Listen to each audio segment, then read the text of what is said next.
ဒီနေ့ကတော့လေကျမအလုပ်လုပ်နေတဲ့ Walmart မှာပေါ့နော်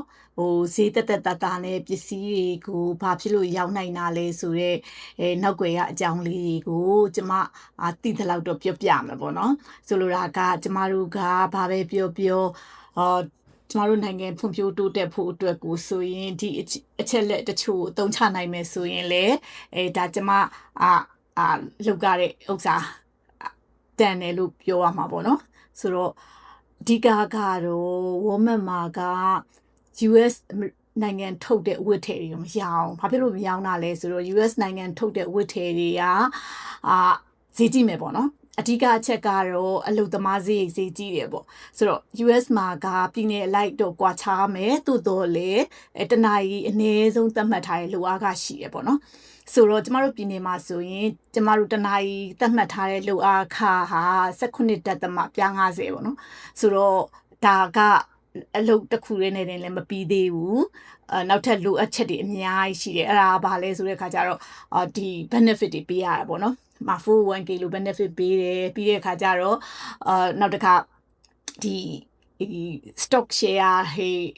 မှာဝန်ထမ်းတွေကိုရောင်းချပေးတာမျိုးတွေလည်းရှိတယ်ပြီးတဲ့အခါကျတော့ဒီကျန်းမာရေးအတွက်ပေါ့နော်အာမခံပေါ့ health insurance တို့ဘာလို့ပေးတာတွေလည်းရှိတယ်ဆိုတော့အဲ့ဒါတွေအားလုံးနဲ့ရှင်လိုက်တဲ့အခါကျလို့ရှိရင်ထုတ်လုပ်တဲ့ပစ္စည်းတန်ဖိုးကစရိတ်မြင့်တက်သွားတာပေါ့နော်ဆိုတော့ Walmart ကဒီအလဲလက်တန်းစားလူတန်းစားနဲ့ဒီအောက်ခြေလူတန်းစားတွေကိုအဓိကထားပြီးတော့ပြစ်မှတ်ထားပြီးတော့ရောင်းချတဲ့ store ဖြစ်တဲ့အတွက်ကြောင့်မလို့ရန်ဈေးမြင့်တဲ့ပစ္စည်းတွေဆိုမရောင်းအောင်ပေါ့နော်ရောင်းရမှာမဟုတ်ဘူးဆိုတဲ့အတွက်ကြောင့်ဒီ American နိုင်ငံထုတ်ပစ္စည်းတွေကိုမရောင်းဘူးများသောအားဖြင့်တော့ Walmart ရဲ့ကိုယ်ပိုင်တစ်စိတ်တွေရှိတယ်ပေါ့ဆိုတော့ Time and True တို့လိုမျိုးNo Boundary တို့လိုမျိုးပေါ့နော်နောက်က Free Assembly တို့လိုမျိုး Scoop တို့လိုမျိုးတစ်စိတ်တွေရှိတယ်အတိမှာဈေးအပေါ်ဆုံးကတော့ No Boundaries ပေါ့နော် No Boundaries ဆိုတဲ့ brand ကတော်တော်ဈေးပေါ်တယ်သူကအများစုမဟုတ်အကုန်လုံးနေရတော့သူကတရုတ်နိုင်ငံထုတ်တယ်များတယ်နောက်ဘာဖြစ်လို့နောက်တော့သူတို့ကနည်းနည်းလေးဒီပစ္စည်း quality ကတော့တခြားbrand တွေထဲစာရင်သူကအနှိမ့်ဆုံးအဆင့်မှာရှိရပေါ့နော်သို့တော်လေ No Boundary ဒီ American နိုင်ငံသတ်မှတ်ထားတဲ့quality အဆင့်အတန်းတော့ရှိရတယ်မရှိရင်တော့ရောင်းလို့ရမှာမဟုတ်ဘူးပေါ့နော်ဆိုတော့အဲ့လိုအဆင့်အတန်းတော့ရှိရဆိုတော့နောက်တစ်ခါ Time and True ပေါ့အဲ့တော့ Time and True ဆိုလို့ရှိရင် No Boundary နည်းနည်းမြင့်တယ်ဈေးလည်းနည်းနည်းပိုမြင့်တယ်$1 $2ဝန်းကျင်ပေါ့နော်နည်းနည်းပိုမြင့်တယ်ပို့ပြီးတော့လည်းပစ္စည်းကောင်းတယ်ဒါသူလည်းတရုတ်ထုတ်တွေများတယ်တရုတ်ထုတ်တွေများတယ်ဒါပေမဲ့ရန်ဖန်ရန်ခါမှာတခါတလေတွေ့ရတာကအဲ့လိုမျိုးခွာတီမာလာတို့လိုဘာတို့လိုမျိုးဟာမျိုးတွေ့ရတယ်နောက်တစ်ခုကကြတော့ free assembly ပေါ့နော် free assembly ဆိုလို့ရှိရင်တရုတ်ထုတ်ရှိရယ်ဗီယက်နမ်ထုတ်လည်းရှိရယ်ပြီးတော့ဂွါတီမာလာတို့လိုဘာတို့လိုနိုင်ငံထုတ်တွေလည်းရှိတယ်သူကတော့ဈေးမြင့်တယ်ပုံမှန်ပေါ့နော် clearance ဈေးမဟုတ်ဘူးဆိုရင်26 29ကနေပြီးတော့30ကျော်40ကျော်ထိရှိတယ်တချို့အဝတ်အစားပုံစံမျိုးတွေဆိုဥပမာကုတ်တို့ဖောင်းမီတို့ဘာလို့ဆိုရင်40ကျော်50မျိုးရှိတတ်တယ်ပေါ့နော်နောက်တစ်ခါ scope ဆိုရင်လည်းအဲ့လိုပဲသူက scope တို့ဘာလို့ကလည်းဒီ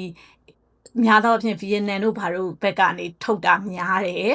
အဲ့ဒါလေ Walmart ကကိုပိုင်တစ်စိတ်ပဲပေါ့နော်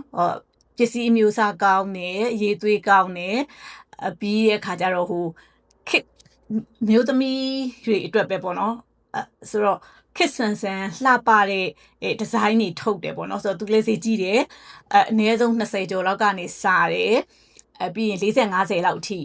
သွားတာရှိရပေါ့နော်ဆိုတော့နောက်ထပ်တခြား brand တွေရှိရပေါ့ဈေးတင်တဲ့ brand လို့ပြောရမယ်Jessica Simpson လို့ဟာမျိုးပေါ့နော်တခါ celebrity pink လို့ဟာမျိုးပေါ့အဲ့ဒါမျိုးတွေတင်ရောင်းတာရှိရဈေးနှုန်းကတော့အတင်ပေါ့နော်ဈေးအရန်တက်တာတဲ့ထဲမှာလည်းမပါဘူးဈေးရန်အော်ပြန်နေအောင်ကြီးတာတော့လည်းမဟုတ်ဘူးပေါ့နော်ဆိုတော့အဲ့ဒါတွေကိုတင်သွင်းတယ်အဲ့တော့ဒီ ဝေါ်မက်ကထုတ်တဲ့ပစ္စည်းတွေထဲမှာဆိုရင်ဈေးသက်သာဆုံးဆိုရင် China ကပစ္စည်းတွေကဈေးသက်သာဆုံးပဲအဲ့ China မှာno box တွေဘာလို့ဆိုလို့ရှိရင်ပို့ပြီးတော့မာဈေးသက်သာတယ်ပို့ပြီးတော့လဲဟို quality ကတော့အားလုံးနဲ့မှာတော့မကောင်းတိတ်မကောင်းပေါ့နော်တိတ်မကောင်းသို့တော်လဲဟိုသုံးလို့ရတယ်သုံးလို့ကောင်းတယ်ပေါ့နော်တကယ်လို့ကျမကအဲ့လို no box ပစ္စည်းတွေကိုဟိုတခြားနိုင်ငံကပေါ့ဥမာကျမတို့မြန်မာနိုင်ငံလိုမျိုးပေါ့တတိယနိုင်ငံတစ်ခုခုကလူတွေကိုကျမတို့ကလက်ဆောင်ပေးမယ်ဆိုရင်ဟိုသုံးလို့ပြောတယ်ကောင်းကောင်းမွန်မွန်အမျိုးအစားတွေမှာပါတယ်ပေါ့နော်ဆိုတော့အဲ့လိုမျိုးတွေရှိရပေါ့နောက်တရုတ်ကဈေးသက်သာဆုံးပြီးရင်ဗီယက်နမ်ပေါ့ဗီယက်နမ်ကတရုတ်ပစ္စည်းတွေစားရင်ရေသွေးပိုကောင်းတယ်ဈေးနှုန်းလည်းပိုမြင့်တယ်ချုပ်ရိုးချုပ်သားအပါဝင်ဒီတုံးထားတဲ့အစတွေဘာညာအစပိုကောင်းတယ်ပေါ့နော်ဆိုတော့ဘင်္ဂလားဒေ့ရှ်ကလည်းဗီယက်နမ်ထက်ဘင်္ဂလားဒေ့ရှ်ကပိုကောင်းတယ်ဆိုတော့ဗီယက်နမ်ရဲ့ပစ္စည်းတွေကနည်းနည်းလေးဘင်္ဂလားဒေ့ရှ်စားရင်ပိတ်သားတို့ဘာတို့မှနည်းနည်းညံ့တတ်တယ်ဒါမဲ့ဟိုချုပ်ရိုးချုပ်သားကတော့ဗီယက်နမ်လည်းအရင်ကောင်းတယ်ဘင်္ဂလားဒေ့ရှ်ကထုတ်တာလေကောင်းတယ်ပေါ့ဒါပေမဲ့ဘင်္ဂလားဒေ့ရှ်ကတော့ဒီလိုအမျိုးသားဝတ်ယောက်ျားလေးဝတ်ပေါ့နော်ယောက်ျားလေးဝတ်ဥမာပြင်ပိုလိုတို့ဘာလို့ဟာမျိုးပိုထုတ်တယ်ပေါ့နော်ဆိုတော့ကျမတွေ့တဲ့လောက်ကတော့ထိုင်းထုတ်တယ်ဝေါ်မတ်မှာမရှိဘူးဘာလို့ထိုင်းထုတ်ကနည်းနည်းစီကြည့်တယ်အဲ့တော့ဝေါ်မတ်တို့လို Costco တို့လိုမျိုးဈေးသက်သာတာကိုအဓိကထားရောင်းတဲ့ဆိုင်တွေမှာတော့ထိုင်းထုတ်ကသိမတွေ့ရဘူးဥမာထိုင်းထုတ်ကတော့ဒီလိုမျိုးနည်းနည်း brand မြင့်တဲ့ဟာတွေမှာရောင်းတဲ့ဥစ္စာတွေမှာတွေ့ရတယ်ပေါ့နော်ဆိုတော့ဒီအဲ့တော့ကျမအဲ့ဒီမှာဘာလို့တွေးရလဲဆိုတဲ့ခါကျတော့ဒီစိတ်ဝင်စားတာက China တဲ့ဆိုင်ရင်ကျမက Vietnam နဲ့ Bangladesh ကိုပို့ပြီးတော့စိတ်ဝင်စားတယ်ဘာဖြစ်လို့လဲဆိုတော့သူတို့တွေဟာVietnam ဆိုလို့ရှိရင်လေကျမတို့နိုင်ငံလိုမျိုးပဲပြည်တွင်းစစ်တွေနဲ့ဒီအမေရိကန်နိုင်ငံနဲ့လည်းစစ်ဖြစ်ရတယ်ပြည်တွင်းစစ်တွေလည်းရှိတယ်နိုင်ငံရေးမတည်ငြိမ်မှုတွေကနေပြီးတော့1994ကနေစပြီးတော့သူတို့ကဟိုနိုင်ငံရေးရတည်ငြိမ်ပြီးတော့စီးပွားရေးဘက်ကိုသူတို့ပို့ပြီးတော့ဖွံ့ဖြိုးတိုးတက်လာအောင်လှုပ်လာနိုင်တယ်ပေါ့နော်ဆိုအခုဆိုလို့ရှိရင်ဒီအမေရိကန်နိုင်ငံရဲ့ပစ္စည်းတော်တော်များများမှာလည်းဒီဗီယက်နမ်ကနေပြီးတော့တင်သွင်းထားတဲ့ဟာတွေအများကြီးရှိရပေါ့နော်ဆိုတော့ဘင်္ဂလားဒေ့ရှ်ကတော့ရင်တုံးတွေကကျမတို့နိုင်ငံနာမှာရှိတယ်လူဦးရေအများများတယ်ရင်တုံးကတော့အရန်ဆင်းရဲတယ်သို့တော့အခုအချိန်မှာတော့ဒီအထည်ချုပ်တို့လိုဘာတို့လိုလုပ်ငန်းမျိုးတွေဟာဘင်္ဂလားဒေ့ရှ်မှာတော်တော်များများရှိနေပြီပြီးတော့ဘင်္ဂလားဒေ့ရှ်ကနေပြီးတော့ဒီအမေရိကန်နိုင်ငံကိုတင်သွင်းတဲ့ပစ္စည်းတွေလည်းအများကြီးရှိနေပြီပေါ့နော်ဆိုတော့ဟိုတကယ်လို့ကျမတို့နိုင်ငံကလူတွေလည်းရှိတယ်ဒီဒါပေမဲ့ကျမတို့နိုင်ငံကလူတွေကတခြားနိုင်ငံတွေမှာသွားပြီးအလုပ်လုပ်ကြရတယ်ပေါ့နော်ဥမာတရုတ်မှာဆိုလည်းအထည်ချုပ်စက်ရုံတွေမှာအလုပ်လုပ်တာဟာတရုတ်လူမျိုးတွေတော့မဟုတ်ဘူးဒီဗမာနိုင်ငံတို့ဘာလို့ကနေသွားတဲ့ရွှေ့ပြောင်းလုပ်သမားတွေပဲဖြစ်ကြရပေါ့နော်ဆိုတော့အဲ့ဒီအချိန်မှာလုခဈေးပေါ်နေသူတို့ခန့်အပ်ထားတယ်သူတို့ကအလုပ်လုပ်ကြရတယ်ပေါ့ဆိုတော့အဲ့ဒါတွေကိုမြင်တဲ့အချိန်မှာကျမတို့နိုင်ငံမှာတကယ်လို့ပြားပေါ့နော် infrastructure တွေကိုပြုပြင်နိုင်မယ်ဆိုရင်ကျမတို့ဗီယက်နမ်လိုမလုပ်နိုင်ဘူးလားပေါ့ဘင်္ဂလားဒေ့ရှ်လိုမလုပ်နိုင်ဘူးလားပေါ့ဆိုတော့ထိုင်းလောက်ကျမတို့ဖွံ့ဖြိုးတိုးတက်မှုကိုမလိုက်နိုင်သေးရင်တော့မှဗီယက်နမ်နောက်ကိုကျမတို့လိုက်နိုင်မယ်ဆိုရင်ဒီအရှေ့တောင်အာရှနိုင်ငံတွေမှာပေါ့နော်စိတ်ဝင်စားစရာကောင်းတဲ့ဈေးကွက်တစ်ခုဖြစ်လာနိုင်မယ်လို့တော့ကျမယူဆတယ်အခုချိန်မှာတော့မြန်မာနိုင်ငံကတည်ငြိမ်မှုမရှိဘူးနောက်တစ်ခါပြည်သူလူထုလိုအပ်တဲ့ပြည်သူလူထုထောက်ခံတဲ့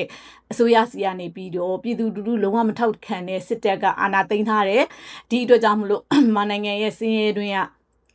ပုံနဲ့နေတယ်ပြည်သူလူထုတွေလည်းဒုက္ခရောက်တယ်ကုန်စည်နှုန်းတွေလည်းအရန်ကြီးမြင့်နေတယ်ပေါ့နော်ဆိုတော့ဘလို့ပဲဖြစ်ဖြစ်ကျမကတော့ကျမရဲ့နိုင်ငံကိုဒီလိုအခြေအနေမျိုးကနေပြီးတော့ရုံးထွက်နိုင်စေခြင်းတယ်ပေါ့နော်ဆိုတော့အဲ့ဒီစေတနာလေးနဲ့ပဲကျမဒီဗီဒီယိုလေးကိုလုပ်ထားတာပေါ့နော်အားလုံးကိုကျေးဇူးတင်ပါတယ်ရှင်